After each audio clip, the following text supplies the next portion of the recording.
जय हिंद प्यारे बच्चों, कैसे हैं आप सब। आशा करते हैं स्वस्थ होंगे, मस्त होंगे और सच्ची लगन और निष्ठा के साथ अपने कर्तव्यों का निर्वहन अवश्य कर रहे होंगे।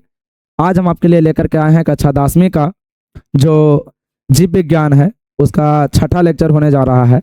आज हम जानेंगे जंतुओं में जनन के बारे में। हम पेड़ पौधों में जनन के बारे में पिछले का जो 3-4 लेक्चर था या 5 लेक्चर हो गया, उसमें गहनता पूर्वक जाने और पुष्पी पादपों में किस प्रकार से होता है इसके बारे में भी जान लिए हैं।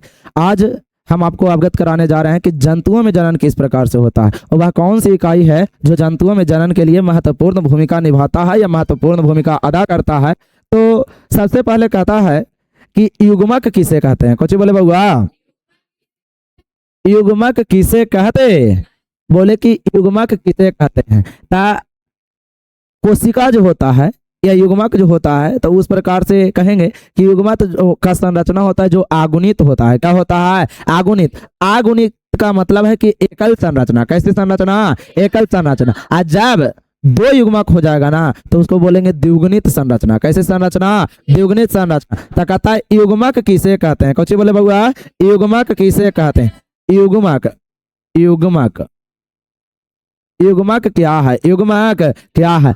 युग्मक क्या है? युग्मक क्या है? तब बोलेंगे कि वह आगुणित कोशिका, वह एकल कोशिका, वह एकल, फिर से बोलिए, वह एकल कोशिका, वह एकल कोशिका जो अलैंगिक प्रजनन द्वारा, किस प्रजनन द्वारा? वह एकल कोशिका जो अलैंगिक प्रजनन द्वारा संतति के विकास में अहम भूमिका अदा करता है उसे युग्मक कहते हैं। वह एकल कोशिका, वह एकल कोशिका जो अलैंगिक प्रजनन द्वारा कि लैंगिक प्रजनन द्वारा, वह एकल कोशिका, वह एकल जो लैंगिक प्रजनन द्वारा, किस प्रजनन द्वारा? संतति के विकास में, संतति के अहम भूमिका अदा करता।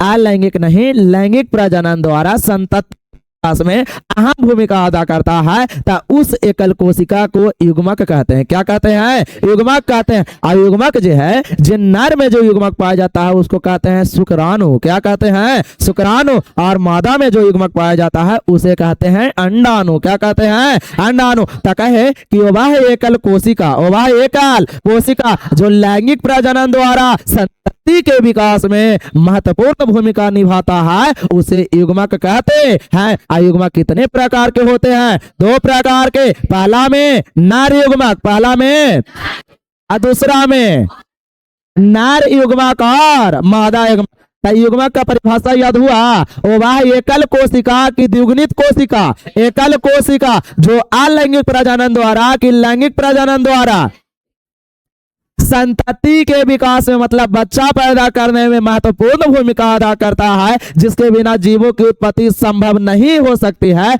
उसे ही युग्मक कहते हैं। तब बताए वह एकल कोशिका,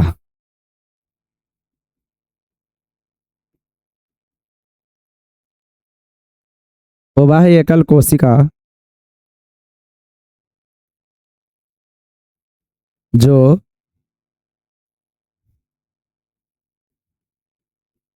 लैंगिक प्रजनन द्वारा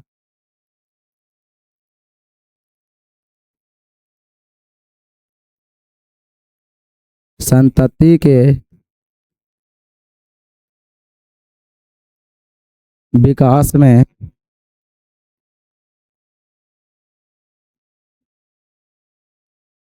अहम भूमिका अदा करता है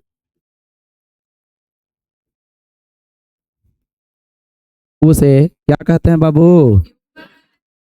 युग्मक कहते, युग्मक कहते हैं। और थोड़ा सा गला में तकलीफ है, इसके कारण थोड़ा सा लो बोल रहे हैं, है कि नहीं?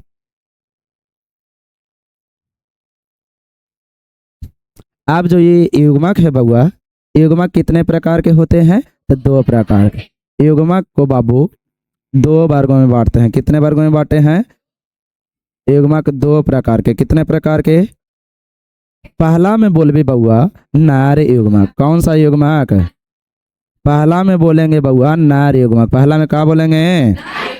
नर युग्मक। पहला में क्या बोले बउआ?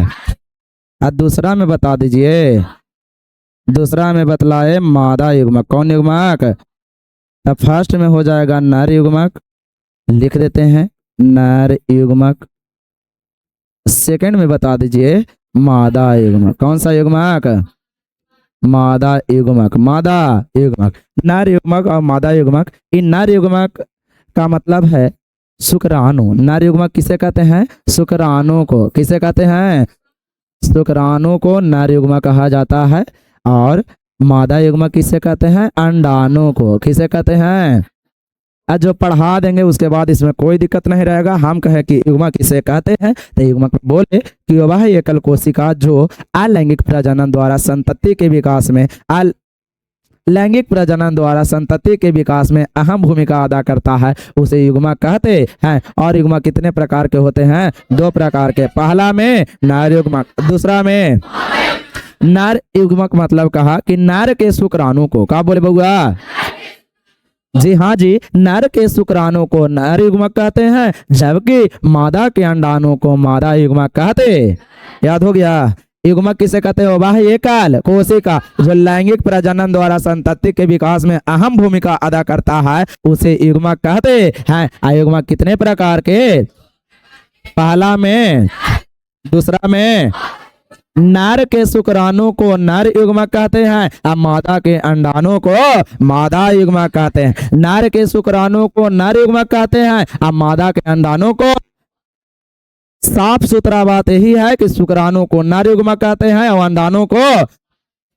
कोई दिक्कत है नहीं? ये दोनों का जो संरचना है, दोनों का जो संरचना है वो एन मानते हैं, मतलब आगुनित। कौन सी मानते हैं? एन। एन, इसकी संरचना एन होती है। इसकी संरचना कैसी होती है? एन होती है। एन का मतलब है एकल। एन का मतलब एकल। अभी सिंगल है। कौन सी है? सिंगल है। अभी इसका संलयन नहीं हुआ है किसी के साथ, अभी इसका जोड़ा किसी के साथ नहीं बना है। शुक्राणु भी सिंगल है और अंडाणु भी सिंगल है। कोई दिक्कत है? ऐसा बात नहीं है कि ये दोनों जब आपस में मिलेगा, ये दोनों जब आपस में मिलेगा तो इसकी संरचना हो जाएगा 2n। कुछ हो जाएगा 2n। जब युग्मक युग्मक आपस में मिलता है तो उसके बारे में आगे हम जानते हैं। चलिए आपको हम चित्र के बारे में, चित्र के माध्यम से इसको डिफाइन करने का प्रयास करते हैं। यहाँ पे आपको एक संरचना दिखी होगी, एकदम मनमोहक दृश्य दिख रहा होगा, है कि नहीं? मनमोहक, अच्छा दृश्य। चलिए, कहता है कि अंडाणु, ये जो संरचना दिखाई दे रहा है, ए भैया,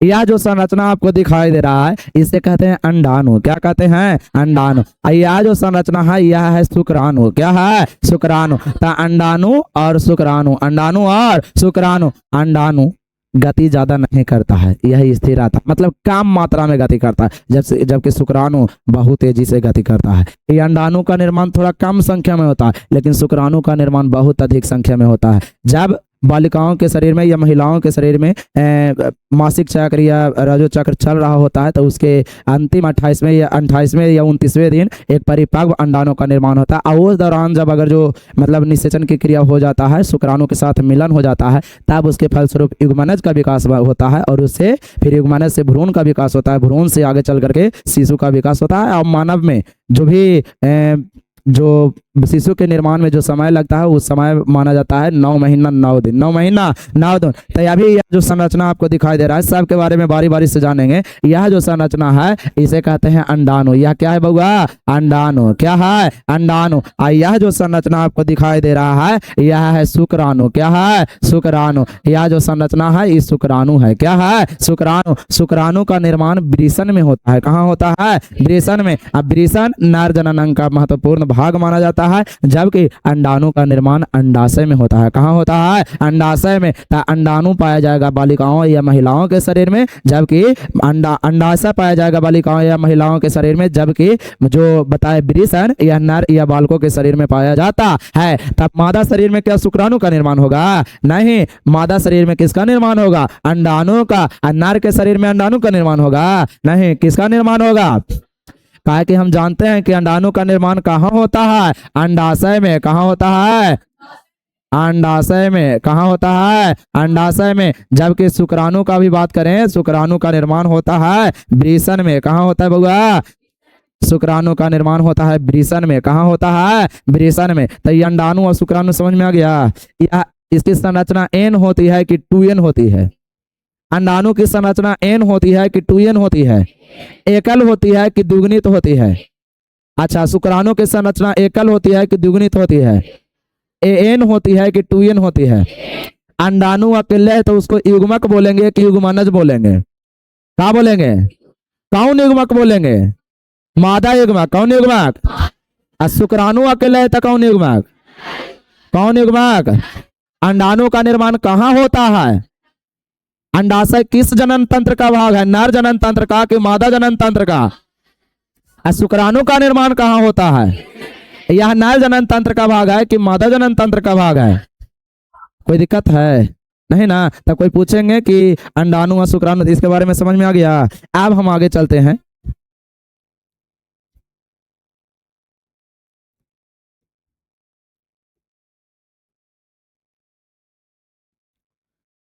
कहता है कि स्त्री यौवना राम, स्त्री यौवना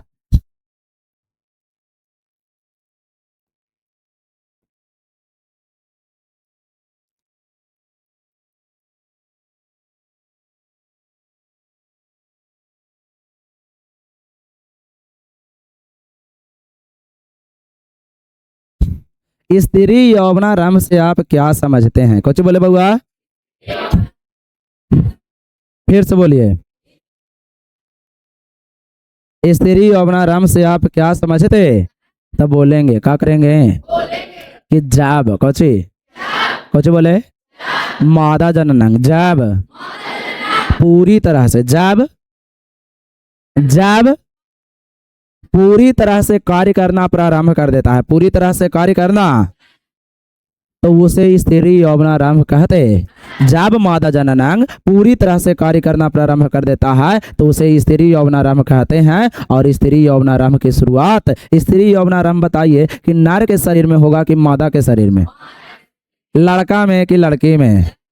लड़की में। इसकी शुरुआत, स्त्री यौवनारंभ की शुरुआत 11 से 12 वर्ष की अवस्था में होती है। तब बोलेगा कि स्त्री यौवनारंभ क्या है। दूसरा में बताते हैं पुरुष यौवनारंभ। तो दोनों समझिएगा। कहता है कि जब, कुछ बोले, जब मादा जननांग, जब मादा जनन पूरी तरह से कार्य करना प्रारंभ कर देता, मतलब पूरी तरह से परिपक्व हो जाता है, तब उसे कहते हैं, मतलब काम करना जब शुरू कर देता है ना, तो उसे कहते हैं स्त्री यौवनारंभ। स्त्री यौवनारंभ, स्त्री यौवनारंभ की शुरुआत बालिकाओं के शरीर में 11 से 12 वर्ष की अवस्था में होती है। और इसमें क्या होता है कि मादा के अंडाशय भाग से, मादा के अंडाशय भाग से, मादा के अंडाशय भाग से प्रोजेस्टेरॉन हार्मोन का स्राव होना शुरू हो जाता है। यह एक प्रकार का लिंग हार्मोन है। कैसा हार्मोन है? लिंग हार्मोन। इसमें क्या होता है स्त्री यौवनारंभ में? हम बताएं कि जब मादा जननांग पूरी तरह से कार्य करना प्रारंभ कर देता है तो इसे स्त्री यौवनारंभ कहते हैं। स्त्री यौवनारंभ का विकास या शुरुआत महिलाओं के शरीर में या बालिकाओं के शरीर में 11 से 12 वर्ष की अवस्था में होती है। और स्त्री यौवनारंभ में बालिकाओं के शरीर में या लड़कियों के शरीर में कुछ खासा परिवर्तन देखने को मिलता है, जिसमें इसमें कहा जाता है कि आवाज में, आवाज जो है लड़कियों का आवाज दीदी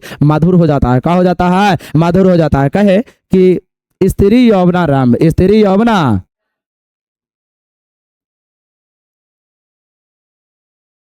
बताइए क्या बोले बउआ? जब, क्या बोले? मादा जननांग, जब मादा जननांग पूरी तरह से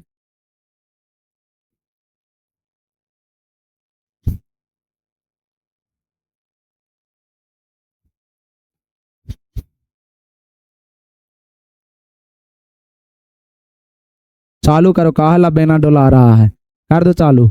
जब मादा जननांग पूरी तरह से कार्य करना प्रारंभ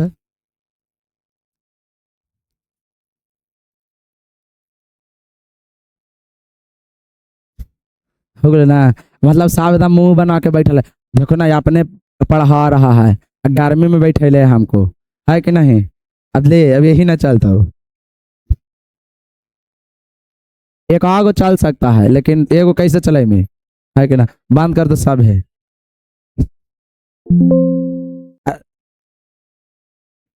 लाइन नहीं है जी।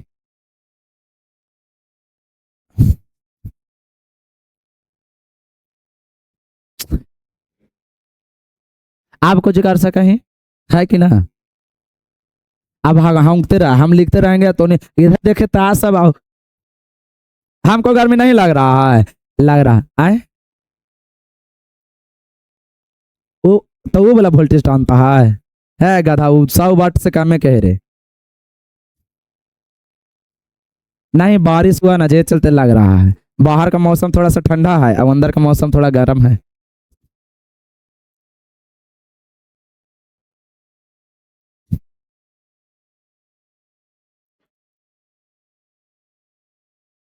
पसीना हमरो चू रहा है बउआ।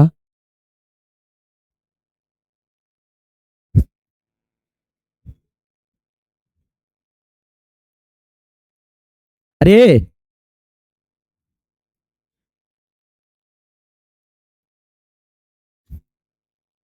बंद हो गया था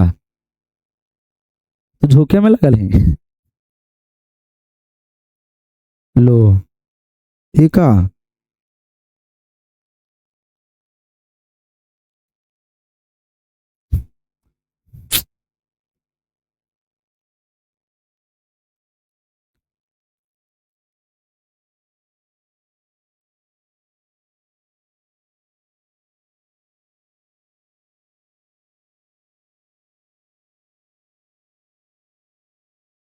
स्त्री यौवनारंभ क्या है? स्त्री यौवनारंभ क्या है? तो बोले कि जब, क्या बोले बउआ? मादा जननांग, जब पूरी तरह से कार्य करना प्रारंभ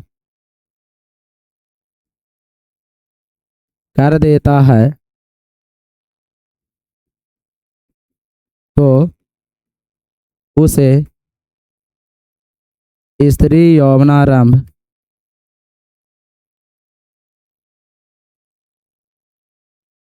कहते। कोई दिक्कत है? चलिए कहे कि जब मादा जननांग पूरी तरह से कार्य करना प्रारंभ कर देता है तो इसे स्त्री यौवनारंभ कहते हैं। अब बाबू एक बात याद रखिएगा, ध्यान में रखिएगा, पूछता है कि बालिकाओं के शरीर में या महिलाओं के शरीर में स्त्री यौवनारंभ की शुरुआत कितने वर्षों में होती है? तो बोलेंगे इसकी शुरुआत, इसकी शुरुआत बालिकाओं के शरीर में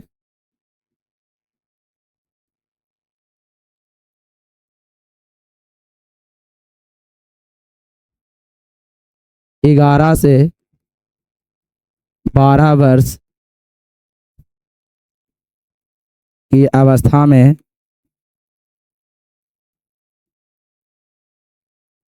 होती है। ठीक है। और जब स्त्री यौवनारंभ की शुरुआत बालिकाओं के शरीर में 11 से 12 वर्ष की अवस्था में होती है तब उनके शरीर में विभिन्न प्रकार के परिवर्तन देखने को मिलता है। जैसे कहता है कि पहला में आवाज में मधुरापन, मतलब आवाज है, लड़कों में जब पुरुष यौवनारंभ की शुरुआत आता है तो आवाज में भारीपन आता है, जबकि लड़कियों के शरीर में जब स्त्री यौवनारंभ की शुरुआत होती है तब आवाज धीरे धीरे धीरे धीरे मधुर होता हुआ चला जाता है, मतलब आवाज पतला होता चला जाता है, आवाज में तीखापन आना शुरू हो जाता है, मतलब चन चन आवाज करता है। ठीक है, यह पहला परिवर्तन देखने को मिलता है। दूसरा परिवर्तन में बोलेंगे कि पहला में बोले कि स्त्री यौवनारंभ में पहला में बोले कि आवाज का मधुर होना या आवाज में मधुरापन। दूसरा में बोलेंगे स्तन का विकास, किसका विकास? स्तन का विकास होना शुरू हो जाता है। दूसरा में बोले स्तन का विकास, पहला में बोले आवाज में मधुरापन, दूसरा में बोले स्तन का विकास। तीसरा में बात करते हैं तो तीसरा में कहेंगे जनन अंगों के आसपास बाल आना, जनन अंगों के आसपास बाल आना। और चौथा में जब बात करते हैं तो चौथा में बोलेंगे नितंब का चौला होना, नितंब का चौला होना। हम 4 चीज बताए। पहला में बताए कि इसमें कुछ परिवर्तन देखने को मिलता है लड़कियों के या बालिकाओं के शरीर में। प्रमुख परिवर्तन, प्रमुख परिवर्तन में सबसे पहला में क्या बताया बउआ? आवाज में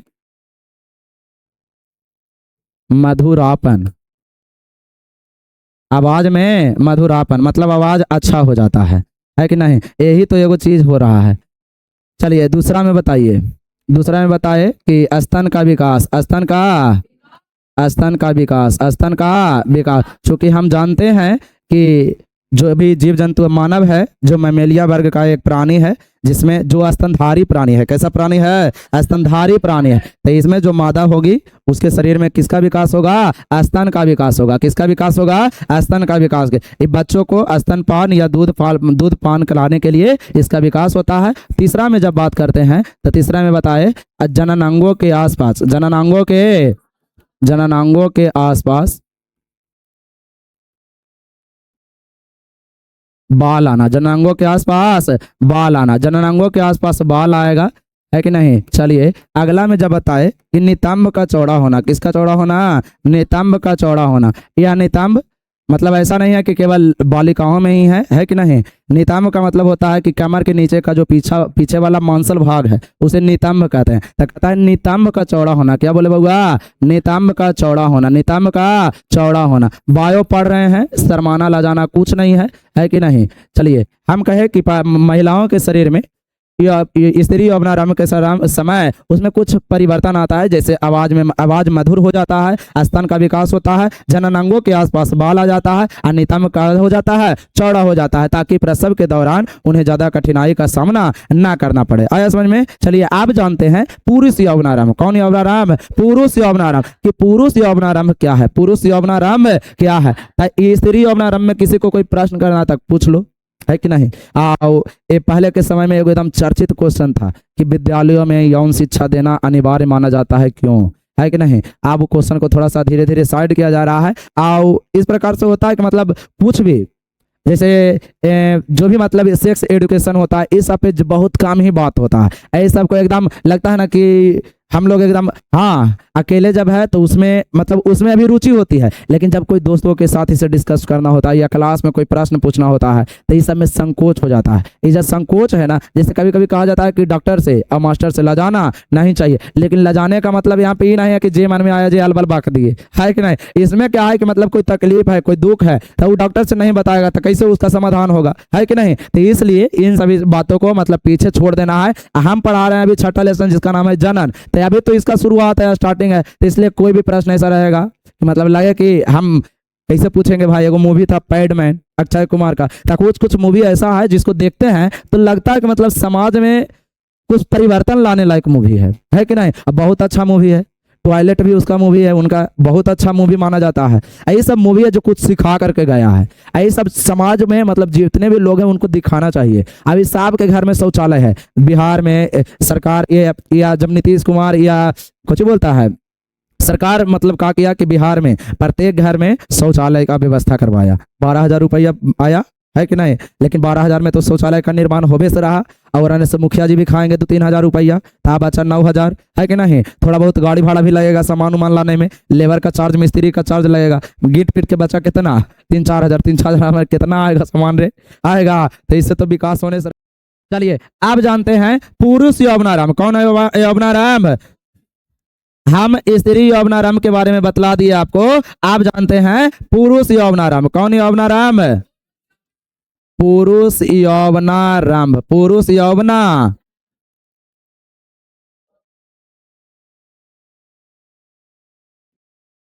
पुरुष यौवनारंभ क्या है, पुरुष यौवनारंभ क्या है।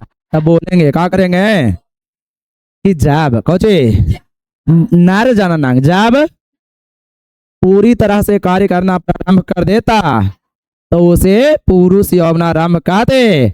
आप पुरुष यौवनारंभ की शुरुआत बालकों के शरीर में, पुत्रों के शरीर में 12 से 13 वर्ष की अवस्था में होते हैं।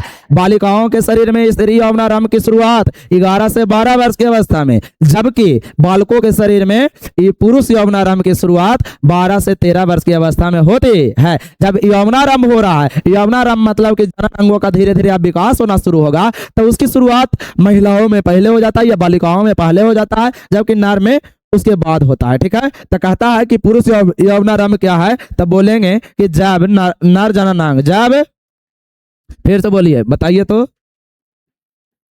जब नर जननांग पूरी तरह से कार्य करना क्या कर देता है, प्रारंभ कर देता है तो उसे पुरुष यौवनारंभ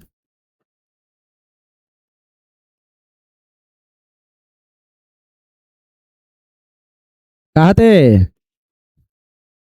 कहता है कि जब नर जनन अंग, जब नर जनन अंग पूरी तरह से कार्य करना प्रारंभ कर देता है तो उसे पुरुष यौवनारंभ कहते हैं। अब पुरुष यौवनारंभ की शुरुआत, पुरुष यौवनारंभ की शुरुआत, पुरुष यौवनारंभ की शुरुआत किसमें होता है बउआ? अरे नर में कि मादा में? लड़का में होवे छे कि लड़की में? पुरुष यौवनारंभ की शुरुआत, पुरुष यौवनारंभ की शुरुआत, इसकी शुरुआत,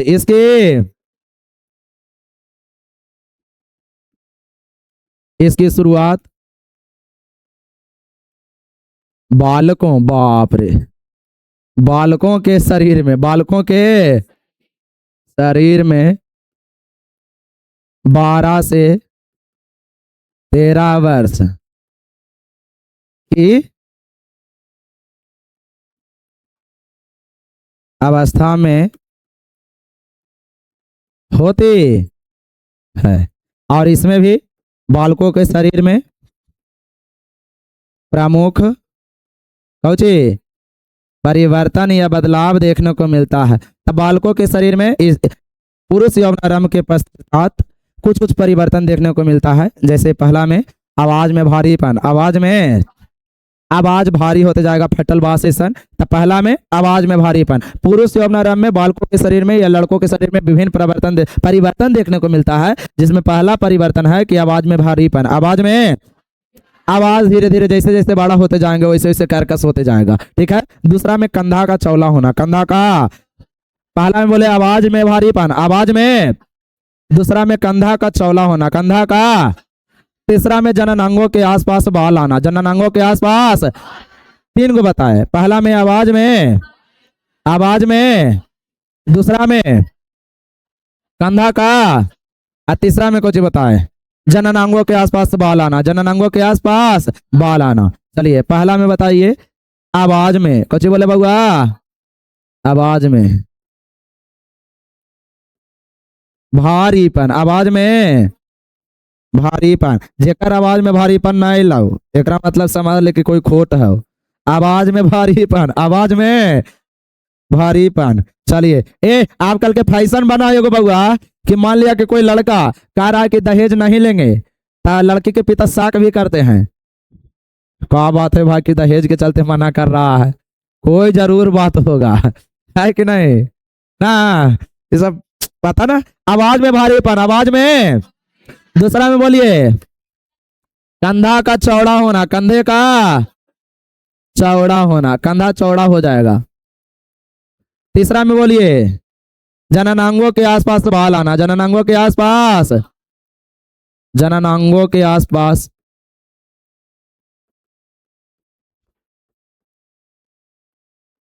बाल आना, जननांगों के आसपास बाल आना। अच्छा हम लोग तो सब शर्माने में रहते हैं, पहले के जो पूर्वज थे जो तो इसी बिना कपड़ा के रहते थे, है कि नहीं? आप हम गए थे कहाँ, कुछ कहता है कोई कोई धर्म है जैन धर्म में, तो उसमें कोई कोई तीर्थंकर ऐसे होते हैं, जैन धर्म को मानने वाले तीर्थंकर वो जो होते हैं वो कोई कोई मतलब नंगे रहते हैं। सुना यार, हम लोग गए पहला बार स्कूल से तो सब देख रहा है बेकार। चलिए तो आप सब अब उसको नहीं जान रहा है कि नहीं? जब इसके बारे में स्टडी करना है तब लजाना शर्माना नहीं है। आओ कोई भी मतलब प्रश्न ऐसा रहेगा अंदर प्रश्न आएगा तो पहले हम लड़का को यहाँ पे बुलाएंगे कैमरा के सामने, है कि नहीं? और फिर उसी के माध्यम से बताने का प्रयास करेंगे। ये चलते जब कोई प्रश्न कीजिएगा, जब कोई प्रश्न कीजिएगा तो सो आना लो, ठीक है। चलिए ये पुरुष यौवनारंभ समझ में आ गया? पहले बताए हम युग्मक, कुछ बताए, फिर बताए युग्मक के प्रकार, नार युग्मकार, फिर बताया कि स्त्री यौवनारंभ, कौन यौवनारंभ, फिर बताए पुरुष यौवनारंभ में एक होता है कि बताया कि महिलाओं के शरीर में जो अंडाशय है, अंडाशय से प्रोजेस्टेरोन हार्मोन का स्राव होता है कि नहीं? और यह महिलाओं के शरीर में विभिन्न प्रकार के जो भी लैंगिक क्रिया होता है उसको दर्शाने का कार्य करता है। इसी प्रकार से पुरुषों में यह जो वृषण भाग होता है उससे दो प्रमुख हार्मोन या जनन हार्मोन का स्राव होता है जिसका नाम है एस्ट्रोजन और या टेस्टोस्टेरोन। क्या बोले बउआ? टेस्टोस्टेरोन। महिलाओं में स्राव होता है प्रोजेस्टेरोन हार्मोन। कौन हार्मोन? Progesterone hormone. ये नर हार्मोन का नाम है टेस्टोस्टेरोन। टेस्टोस्टेरोन। कोई दिक्कत है? चलिए अब हम जानते हैं कि निषेचन क्या है। कुछ बोले बउआ?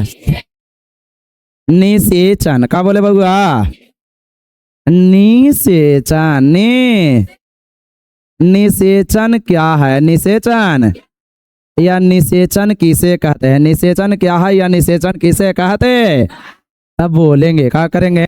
क्या बोलेंगे? गुटुरगु तक कटोरे कटोरे हैं बोलेंगे। क्या करेंगे?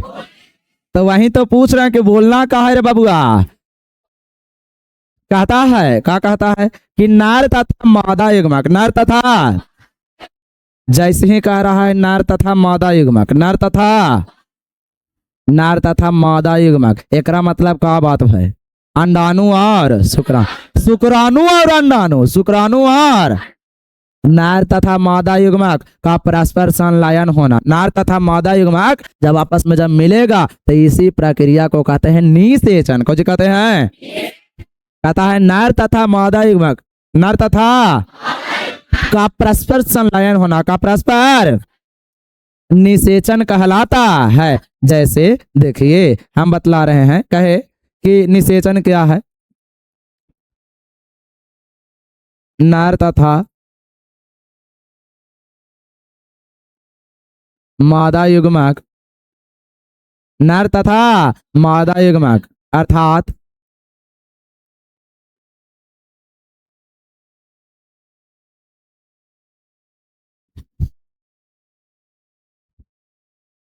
शुक्राणु और अंडाणु, शुक्राणु और अंडाणु का परस्पर का होना बउआ? संलयन होना।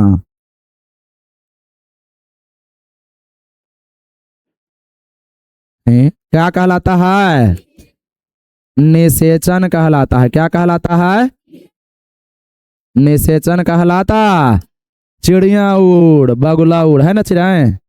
गाप करो आ रहे हैं। नर तथा मादा युग्मक, नर तथा अर्थात शुक्राणु और अंडाणु का परस्पर संलयन होना। संलयन होना का मतलब मिलन होना है। क्या कहलाता है? निषेचन कहलाता। क्या कहलाता है? कहे कि नर तथा मादा युग्मक का परस्पर संलयन होना ही निषेचन कहलाता है। और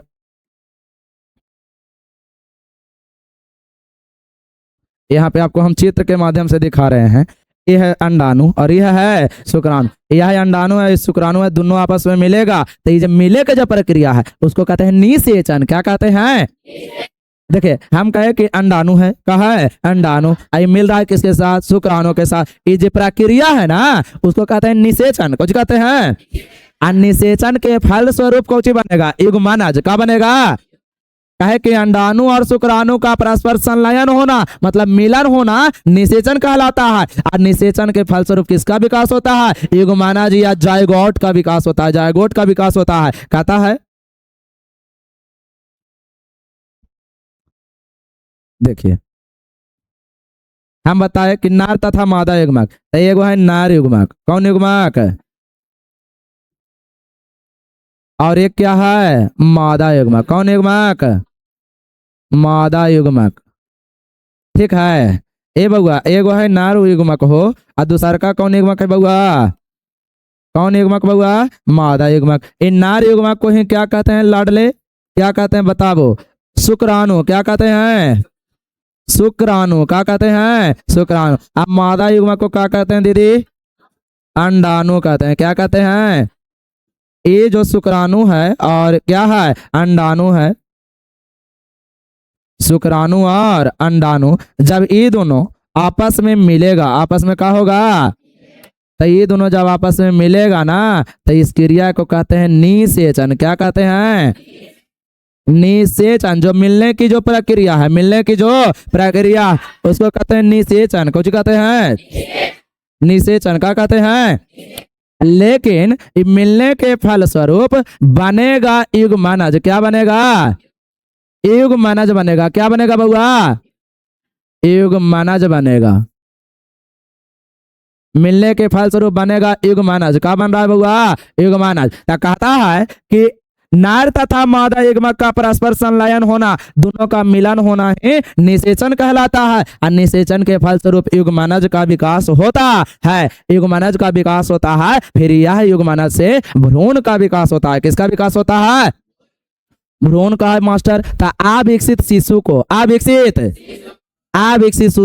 शिशु को भ्रूण कहते हैं। क्या कहते हैं? भ्रूण कहते हैं। अविकसित शिशु को, अविकसित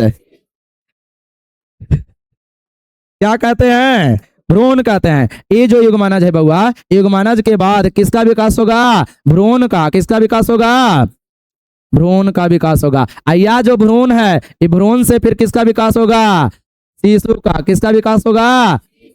अब बउआ जन्म लेगा, है कि नहीं? मैया भी हो सकती है, कोई दिक्कत है? इससे विकास होगा शिशु का। किसका विकास होगा? शिशु का। तो यही जो प्रक्रिया है, इसी के माध्यम से अलैंगिक प्रजनन द्वारा संतति का निर्माण या विकास होता है। तो हम कह रहे बबुआ कि नर तथा मादा युग्मक का परस्पर, अर्थात शुक्राणु और अंडाणु का परस्पर संलयन होना निषेचन कहलाता है। और निषेचन में नर युग्मक, शुक्राणु, मादा युग्मक, अंडाणु दोनों जब आपस में मिलता है तो इस क्रिया को कहते हैं निषेचन। और निषेचन के फलस्वरूप जो बनता है उसको कहते हैं युग्मनज या जायगोट। जायगोट के आगे बनता है, जायगोट जब आगे चल करके बढ़ता है, धीरे धीरे उसका विकास होता है, तो उससे बनता है भ्रूण। अब भ्रूण को पोषण प्रदान होते रहता है 9 महीना 9 दिन के बाद। जब मानव शरीर की बात करें तो 9 महीना 9 दिन के बाद एक स्वस्थ शिशु का जन्म होता है। तो इतना सारा क्रिया है। शुक्राणु रहेगा नर के शरीर में, अंडाणु रहेगा मादा के शरीर में, दोनों जब आपस में संबंध बनाएगा तो शुक्राणु पहुंचेगा मादा के फैलोपियन नलिका के पास, उधर से आएगा अंडाणु, और अंडाणु आकर के दोनों आपस में मिलेगा। और दोनों मिलेगा कहाँ मिलेगा? तब फैलोपियन नलिका में मिलेगा। तब पूछता है कि निषेचन की क्रिया कहाँ होती है? तब फैलोपियन ट्यूब या नलिका में होती है। कोई दिक्कत है? इसे अंड वाहिनी या डिंब वाहिनी के नाम से भी जाना जाता है। ये है फैलोपियन नलिका। इसके बारे में आगे हम पढ़ेंगे, अभी केवल जानना है निषेचन। निषेचन समझ में आ गया?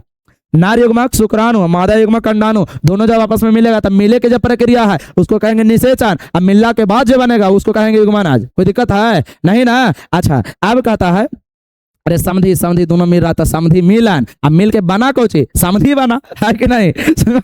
चलिए, इस समझ में आ गया निषेचन? कोई दिक्कत है तो बताइए। नहीं ना? अभी कुछ कुछ बताए, युग्मक बता दिए, युग्मक के प्रकार बता दिए, स्त्री यौवनारंभ बता दिए, पुरुष यौवनारंभ बता दिए। उसके बाद क्या बताए? निषेचन बताए। और निषेचन भी जो है बउआ, निषेचन 2 प्रकार के। कितने प्रकार के? क्यों छोड़ना है भाई? निषेचन कितने प्रकार के? एगो अंतः निषेचन। का निषेचन? एगो बाह्य निषेचन। एगो अंतः निषेचन, एगो निषेचन कितने प्रकार के? ये पहले किसी को अगर जो निषेचन से कोई सवाल पूछना है तब पूछ लो। कोई भी तकलीफ है तो हाँ पूछिए, कोई भी तकलीफ है तब पूछिए। किसी को कोई दिक्कत है बोलो ना, नहीं माँ कोई दिक्कत है? बढ़े। चलिए, निषेचन के प्रकार के होवे छे?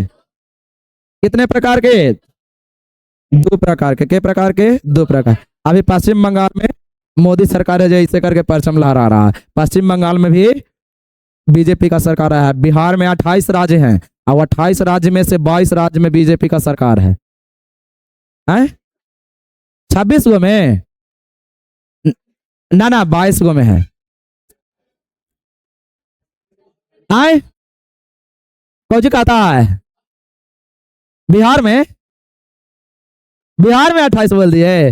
अरे बाबू नहीं, सॉरी, देश में 28 राज्य है ना?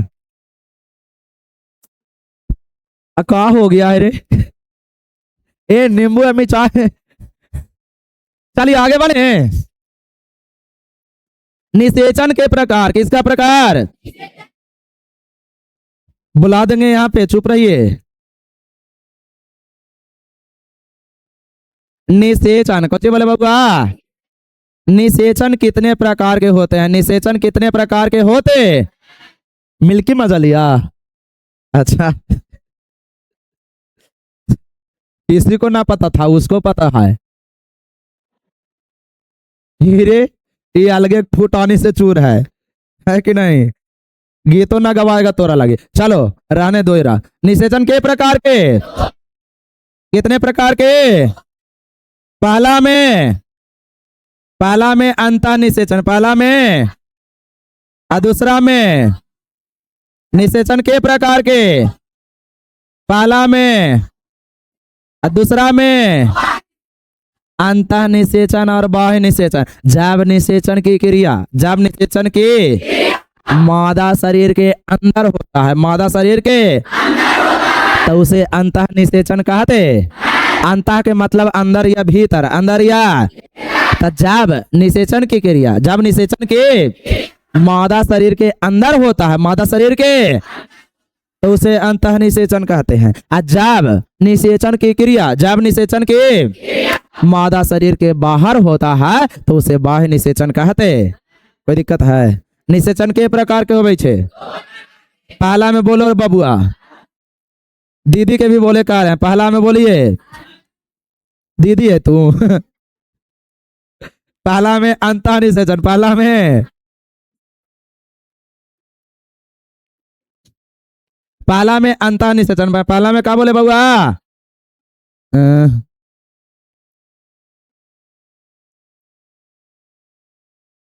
और दूसरा में बोलिए बबुआ, कौन सा निषेचन?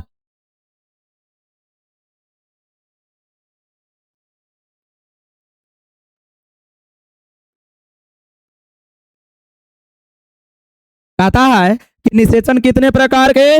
दो प्रकार के। कितने प्रकार के? पहला में, दूसरा में। अंतः निषेचन किसे कहते हैं या बाह्य निषेचन किसे कहते हैं? जब कुछ बोले, कुछ बोले बउआ? नार तथा मादा जननांग। जब कुछ बोले बउआ? जब निषेचन की क्रिया, जब निषेचन के मादा शरीर के अंदर संपन्न होता है, मादा शरीर के अंतः निषेचन कहते। जब कुछ बोले निषेचन की क्रिया, जब, जैसे तू बोल रहा है निषेचन की क्रिया, एक मतलब दिमाग में चलना चाहिए आइडिया। कौची? अंडान छोटा अंडाणु और शुक्राणु के मिलन, अंडाणु और शुक्राणु के मिलन। तो कहा कि जब निषेचन की क्रिया मतलब अंडाणु और शुक्राणु का मिलन मादा शरीर के अंदर होगा, तो उसको कहते हैं अंतः निषेचन। और जब निषेचन की क्रिया अर्थात अंडाणु और शुक्राणु का मिलन मादा शरीर के बाहर होगा, तो उसके बाह्य निषेचन कहते। याद हो गया? बोलिए, अंतः निषेचन किसे कहते हैं? जब निषेचन की क्रिया मादा शरीर के अंदर होता है, अंदर होता, तो उसे अंतः निषेचन कहते। और जब निषेचन की क्रिया मादा शरीर के बाहर होता है, तो उसे बाह्य निषेचन कहते हैं।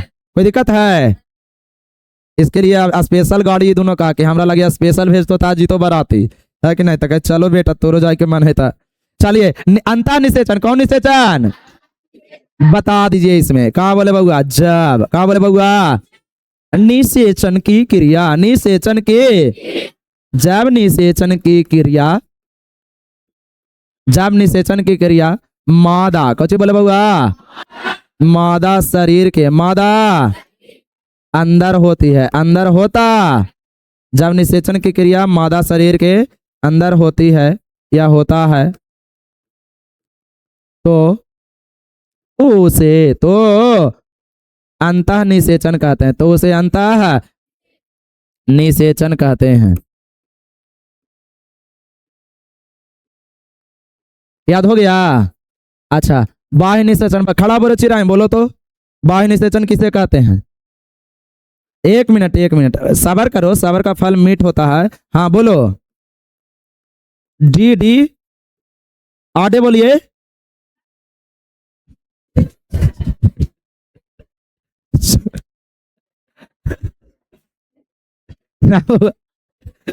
तू गलत गली में घुस गया बउआ।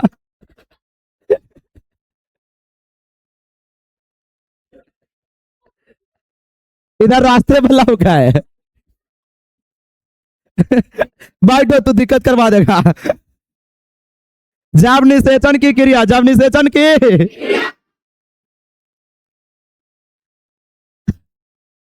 मादा शरीर के, मादा कहाँ होता है? बाहर होता है। मादा शरीर के उसे बाह्य निषेचन कहते हैं। उसे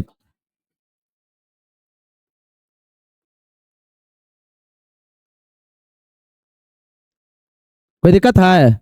नहीं ना?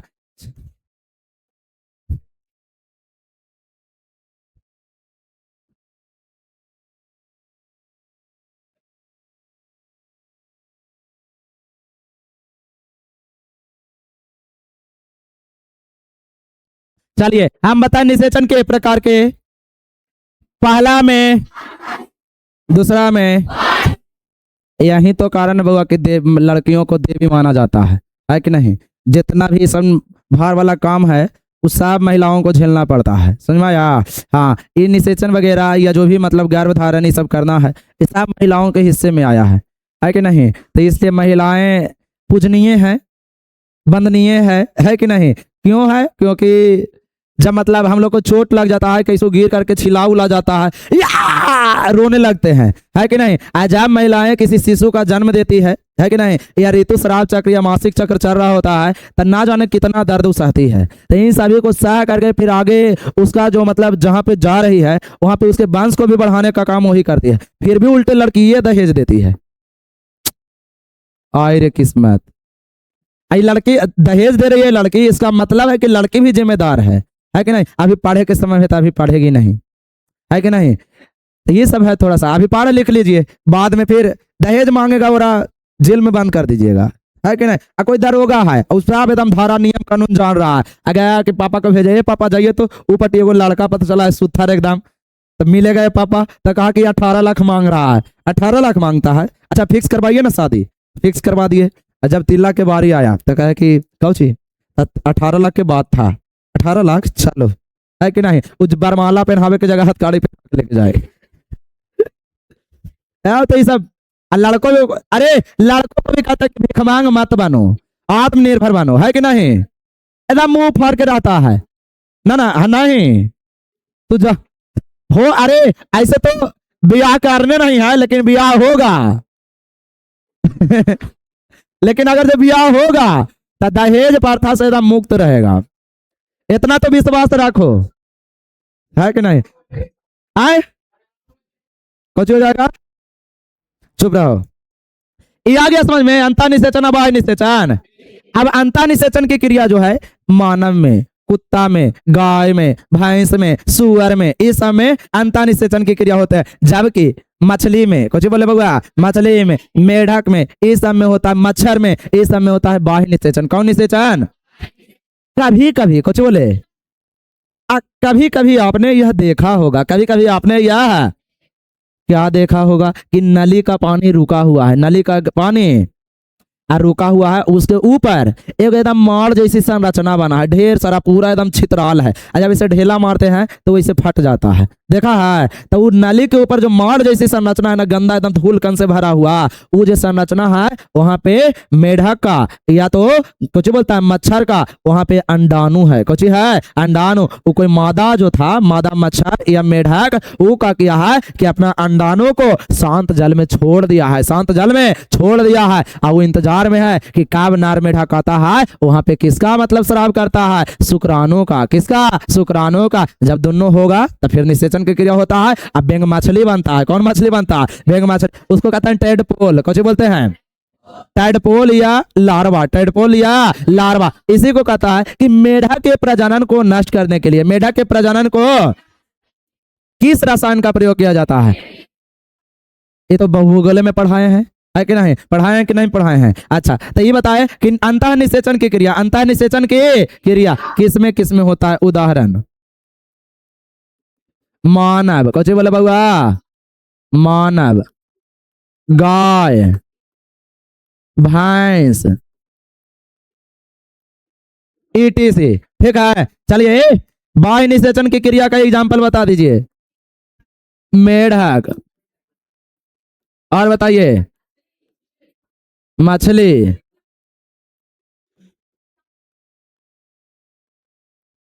मच्छर इत्यादि। इस सब में कौन सी क्रिया होगी? बाह्य निषेचन। जब ये अंतःनिषेचन की क्रिया में मादा शरीर के अंदर अपना स्पर्म या शुक्राणु को पहुंचाएगा नर, और फिर ये क्रिया होता है फैलोपियन नलिका में। अंतःनिषेचन की क्रिया फैलोपियन नलिका में संपन्न हो रही है, और जबकि बाह्य निषेचन की क्रिया मतलब कहीं पर भी संपन्न हो जाता है मादा शरीर के अंदर। मादा अपने अंडाणु को अलग जगह से तैयार किए और वहीं पे जाकर के शुक्राणु का तैयार कर देगा नर, तो वही हो जाएगा कौन निषेचन? बाह्य निषेचन। कौन निषेचन? अच्छा तू जरा सोच के बताओ, अंतःनिषेचन ज्यादा सेफ है कि बाह्य निषेचन ज्यादा सेफ है? कौन निषेचन?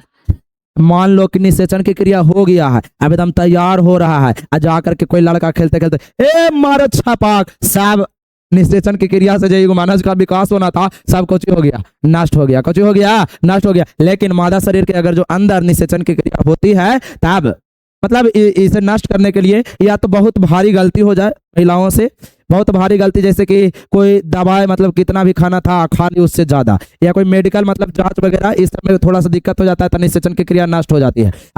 उसे कहता है मतलब अवसान या गर्भपात करा देना, मतलब कि जो भी बच्चा का विकास होते रहता है उसको मतलब अति मतलब शरीर से मिटा देना। तो ये आगे हम पढ़ेंगे उसके बारे में। अभी समझिए अंतःनिषेचन और बाह्य निषेचन। जब निषेचन की क्रिया मादा शरीर के अंदर होगा तो अंतःनिषेचन, बाहर होगा तो बाह्य निषेचन। बाहर होना थोड़ा सा ज्यादा क्रिटिकल होता है, क्योंकि कभी कभी मान लिया कि पानी शांत है और फिर एक दिन वर्षा पड़ गया, तो पूरा पानी में से जितना भी अंडाणु और शुक्राणु था, अंडाणु छोड़ा था मादा एकदम मेहनत करके, उस सब कुछ हो जाएगा, बर्बाद हो जाएगा। होगा कि नहीं? तो ये अंतःनिषेचन बाह्य निषेचन की तुलना में ज्यादा अच्छा माना जाता है। और जो अंतःनिषेचन की क्रिया मानवों में संपन्न होती है, नर अपने शुक्राणु को मादा के योनि भाग तक पहुंचाता है, फिर फैलोपियन नलिका में जाकर के निषेचन की क्रिया संपन्न होती है, और इस प्रकार से निषेचन की क्रिया के फलस्वरूप युग्मनज का विकास होता है, फिर भ्रूण का विकास होता है, फिर शिशु का विकास होता है। तो आज हम आप लोगों को बताए एकदम शुरू से कि युग्मनज किसे कहते हैं, युग्मनज कितने प्रकार के होते हैं, स्त्री यौवनारंभ क्या है, पुरुष यौवनारंभ क्या है, इसमें होने वाले बदलावों के बारे में पढ़े, फिर बताया कि निषेचन क्या है, निषेचन कितने प्रकार के होते हैं, अंतःनिषेचन किसे कहते हैं, बाह्य निषेचन किसे कहते हैं, यह किसमें होता है, अंतःनिषेचन किसमें होता है, बाह्य निषेचन किसमें होता है, ज्यादा सुरक्षित कौन होता है, इन सबों के बारे में चर्चा किए।